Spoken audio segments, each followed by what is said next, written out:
Okay, so this may be the briefest beauty favorites video I've ever shot. I had my son Luke at the beginning of February and have not really shopped for any beauty products at all, but I've been kind of digging around. I did get one new thing.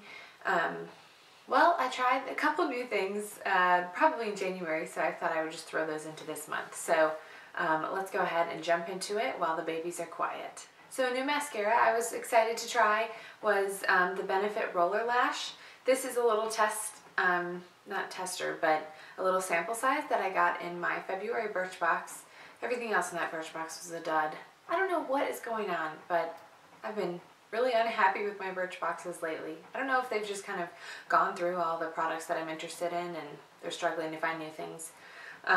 Anyway, I was really excited to get this Roller Lash mascara because I've heard a lot about it. It's supposed to give your lashes a great curl and sort of flick them up and hold them in place.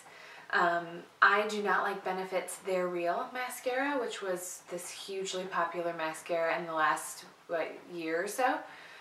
So I had hopes that maybe this would be the Benefit mascara that I love, since I haven't loved any others and I don't love the cult favorite. And it's sadly disappointed. I guess I'm starting with the disappointment. It kind of felt like it did exactly to my lashes what They're Real did. So it's almost like, is this just They're Real repackaged with a different brush? It's kind of how I felt. It was heavy. It didn't hold a curl at all.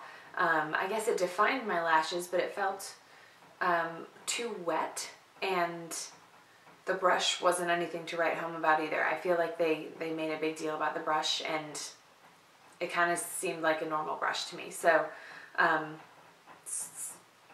I didn't like it, but I was really excited to try it. So if you've heard about it, try it. I've seen some people really love it. This is how things go with mascara, is you either love it or you hate it. I don't really like it. Didn't live up to the hype, and yeah. So let's talk about something I did like. So I tried the Maybelline Age Rewind Under Eye Concealer in my shade, which is light, and put it in the disappointment category from last month's video.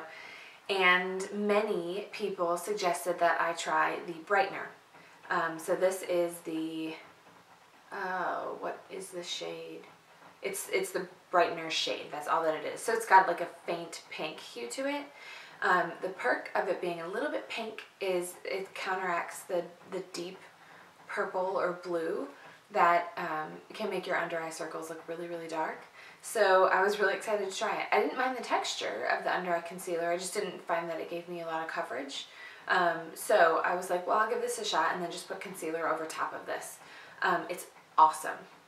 Awesome. Might be better than Bobbi Brown's corrector. I can't believe I'm saying that.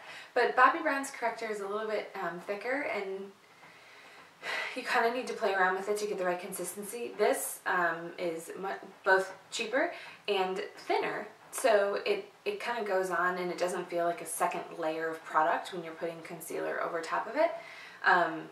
Really, really good. And I got these dark spots on the tops of my cheeks during this pregnancy with Luke. And this has been great for lightening those up, and then I'll just put a little concealer on those as well. So a surprise to me, but I had to give it a shot after hearing so much about it, and this may be a staple in my makeup bag from here on out.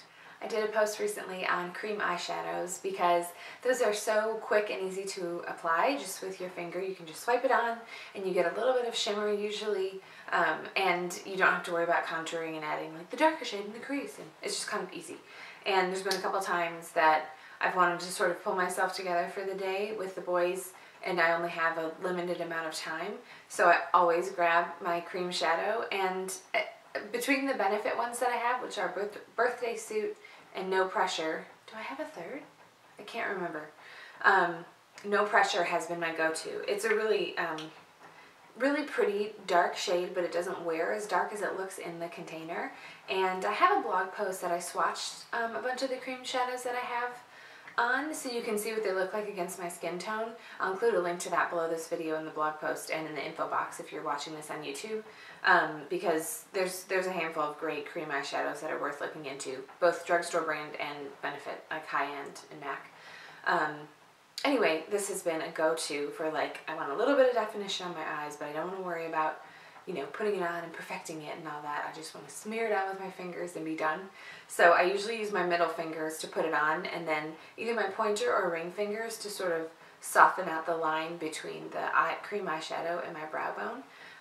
And that's using just a clean finger is enough to blend that line in so it doesn't look like a smudge of cream shadow. So this has been a go-to for the month, and I'm sure it will continue to be my go-to as my time has gotten way more limited as I've increased the offspring around the Bryan household.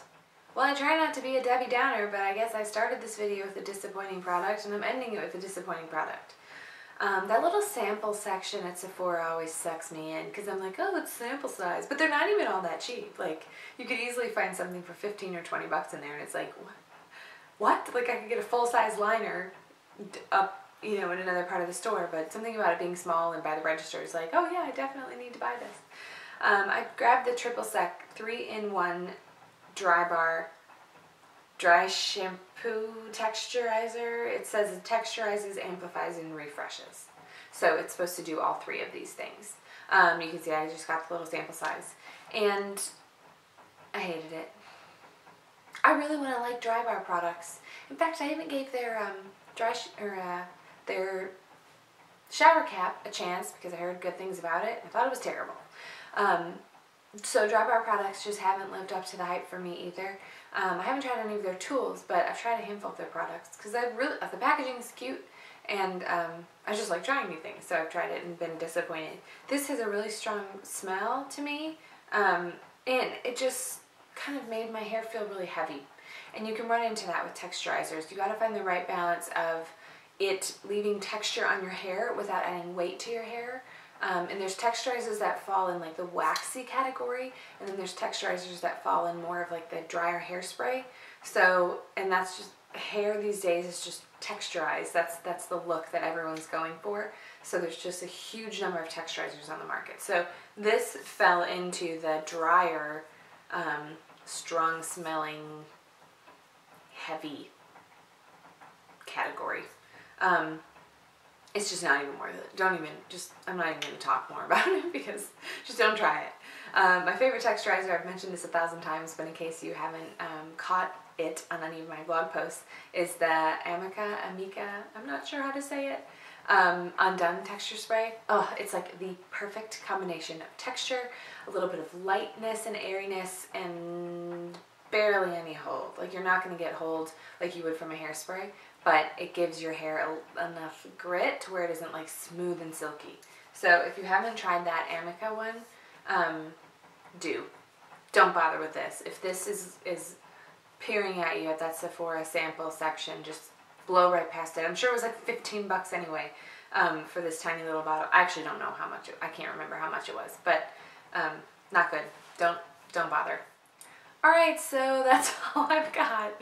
Hopefully I'll be back in March with a few more products to talk about. I did find another cream eyeshadow that I wanted to try, so hopefully that will fall in the beauty favorites and not the disappointing products. It's a MAC paint pot, and up until this point I've really only used paints really.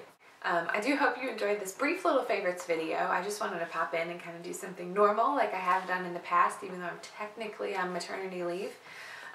So I hope you enjoyed it. If you want to see longer, more substantial beauty favorites videos, you can find those on my YouTube channel. Under, like, kind of if you scroll down a little bit, you'll see them all in a row. I'm trying to categorize them for you so they're easy to find.